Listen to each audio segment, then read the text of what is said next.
नमस्कार दोस्तों, स्वागत है आपका SKB एजुकेशन में। इस वीडियो में हम लोग डिस्कस करेंगे आज का महत्वपूर्ण करंट अफेयर्स। चलिए शुरू करते हैं 21 जून का झारखंड का महत्वपूर्ण करंट अफेयर्स।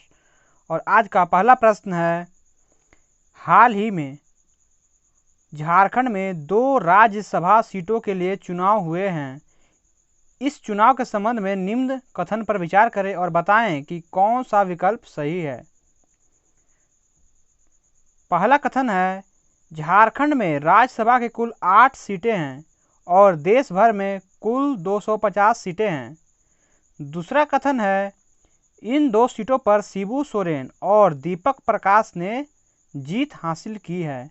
और तीसरा कथन है, राज्यसभा के बारे में अनुच्छेद 90 में वर्णन है। आपको बताना है इनमें से कौन कौन सा कथन सही है या गलत है।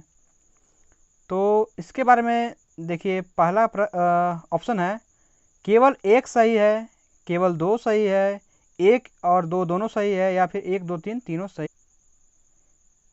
चलिए देखते हैं कथन में क्या क्या दिया है। तो पहला कथन है कि झारखंड में राज्यसभा की कुल 8 सीटें हैं और देश भर में कुल 250 राज्यसभा की सीटें हैं।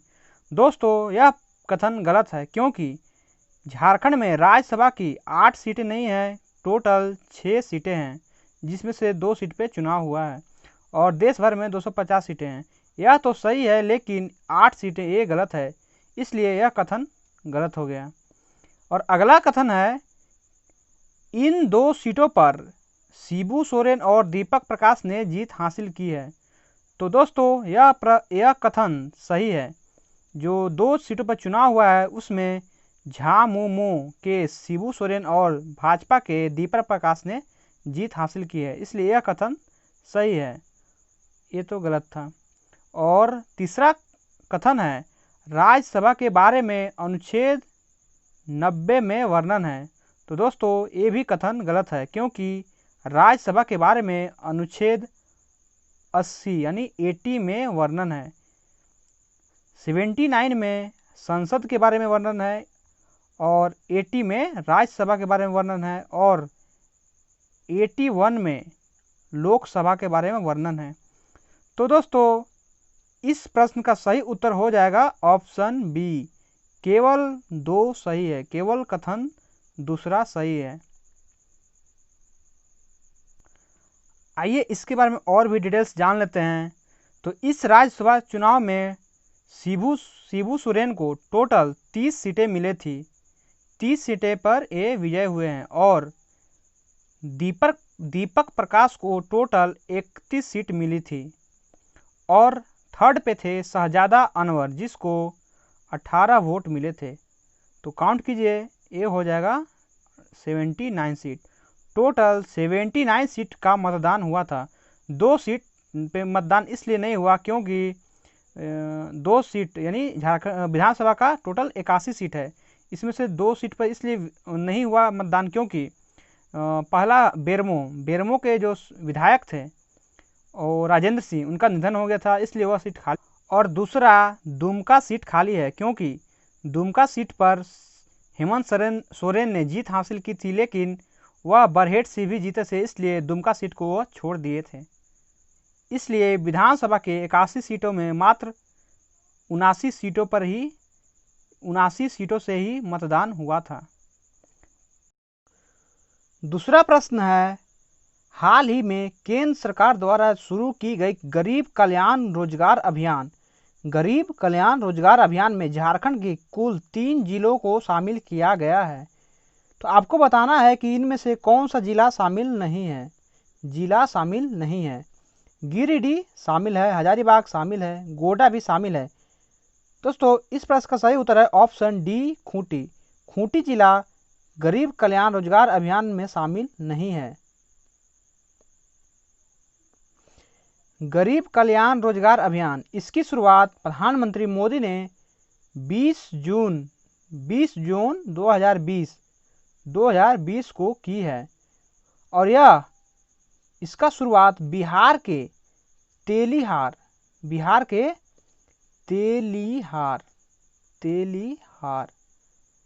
तिलिहार नामक गांव से की है।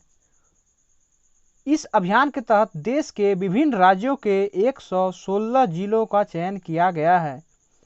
यह तीनों जिलों भारत सरकार के द्वारा चिन्हित आकांक्षी सूची में शामिल हैं। यानी जो झारखंड के 3 जिले शामिल हुए, गिरिडीह, हजारीबाग और गोड्डा, यह तीनों भारत सरकार द्वारा चिन्हित आकांक्षी जिलों की सूची में भी शामिल है। दोस्तों, इस अभियान के तहत कोविड-19 के संक्रमण के वजह से बेरोजगार होकर घर वापस लौटने वाले प्रवासी मजदूरों को 125 दिनों के लिए रोजगार मुहैया कराया जाएगा। दोस्तों, खुट्टी का नाम आया है तो खुट्टी के बारे में जान लेते हैं। तो खुट्टी का जो गठन हुआ था वह 2007 ईस्वी में हुआ था। खुट्टी का जो फॉर्मेशन हुआ था 2007 ईस्वी में हुआ था। 2007 ईस्वी में रामगढ़ का भी फॉर्मेशन हुआ था, रामगढ़। यानी 2007 में खुट्टी झारखंड का 30वां जिला बना और रामगढ़ झारखंड का 24वां जिला बन गया था। झारखंड का प्रसिद्ध ऐतिहासिक श्रावणी मेला का आयोजन इस वर्ष नहीं किया जाएगा। इस मेले का आयोजन किस जिले में की जाती है? श्रावणी मेले का आयोजन वैद्यनाथ धाम मंदिर परिसर में की जाती है और यह वैद्यनाथ धाम मंदिर परिसर देवघर में स्थित है। इसलिए इस प्रश्न का सही उत्तर हो जाएगा ऑप्शन बी, देवघर। देवघर का गठन 1983 ईस्वी में हुआ था। 1983। देवघर में मयूराक्षी और अजय नदी स्थित है। मयूराक्षी और अजय नदी देवघर में ही स्थित है। इस जिले के उत्तर पश्चिम सीमा बिहार के जमुई और बांका जिला, जमुई और बांका से मिलती है। अगला प्रश्न है, झारखंड में चालित ऑपरेशन त्रिशूल में 3 जिला शामिल है। निम्नलिखित में से कौन सा जिला शामिल नहीं है? आपको बताना है कि ऑपरेशन त्रिशूल में कौन सा जिला शामिल नहीं है। तो दोस्तों, इस प्रश्न का सही उत्तर है ऑप्शन डी, सिमडेगा। रांची, चाईबासा और खूंटी तीनों ऑपरेशन त्रिशूल में शामिल जिले हैं और सिमडेगा शामिल नहीं है। दोस्तों, सिमडेगा का गठन 2001 ईस्वी में हुआ था और 2001 ईस्वी में 3 और जिलों का गठन हुआ था, जिसमें था लातेहार और जामताड़ा और सरायकेला खरसावां। ठीक है, पहला था लातेहार, जामताड़ा और सरायकेला खरसावां और खुद एक सिमडेगा। मतलब कि टोटल 4 जिले का गठन 2001 ईस्वी में हुआ था। दोस्तों, मन में आ रहा होगा कि ऑपरेशन त्रिशूल क्या है। ऑपरेशन त्रिशूल का अभियान का नाम त्रिशूल इसलिए रखा गया है क्योंकि यह अभियान त्रिशूल की तरह नक्सलियों को 3 जिलों से घेर कर पकड़ने का अभियान है। अगला प्रश्न है, ऑनलाइन ई-स्टाम्प के लिए झारखंड सरकार ने किस नियमावली का गठन किया है? तो ऑनलाइन ई-स्टाम्प के लिए झारखंड सरकार ने झारखंड स्टाम्प संशोधन नियमावली 2020 का गठन किया है। झारखंड स्टाम्प संशोधन नियमावली 2020। इस प्रश्न में इस तरह पूछा जा सकता है कि झारखंड स्टाम्प संशोधन नियमावली, और यह नहीं दिया रहेगा।